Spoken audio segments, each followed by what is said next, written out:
Andrew, you spent all of last season in the Braves organization, put up some really nice numbers at AAA. You were just rekindling those relationships with a lot of those players.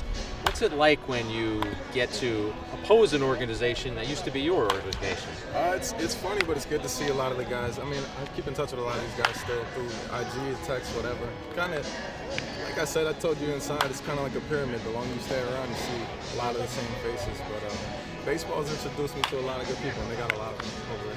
So your AAA numbers last year, I see 33 stolen bases, and I say, that's the squid that Yankee fans know. Yeah. Then I see 16 home runs, and I say, okay, he powered up. What were some of the things that you did differently at AAA to produce those numbers?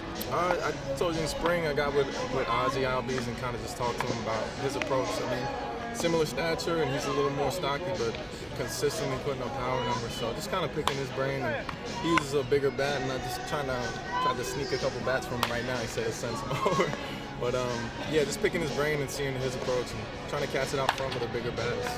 So I kind of incorporated that in around June, and it started going over the fence a little more. It's nice. Your second stint with the Yankees, you told me inside the clubhouse, you said, I don't want to say that I manifested it, but I was thinking that the Yankees, that's a place I'd like to get back to.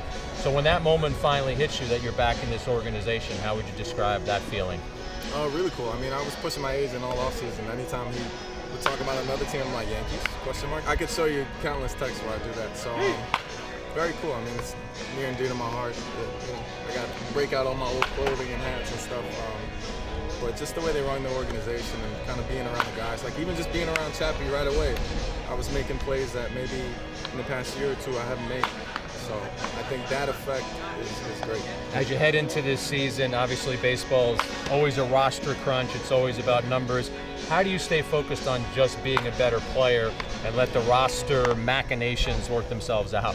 Yeah, I'm still working on that. I think human nature takes over, and you're kind of like, well, where am I hitting? Where am I? You kind of just got to let go of that. And I think my saying this spring for myself has been like, I don't have any expectations. I'm just kind of trying to enjoy every day. And I have goals, personal goals, but just going with the flow and trying to, if it comes to the point where I go to New York, I'm ready to produce or, chip in like I did last time.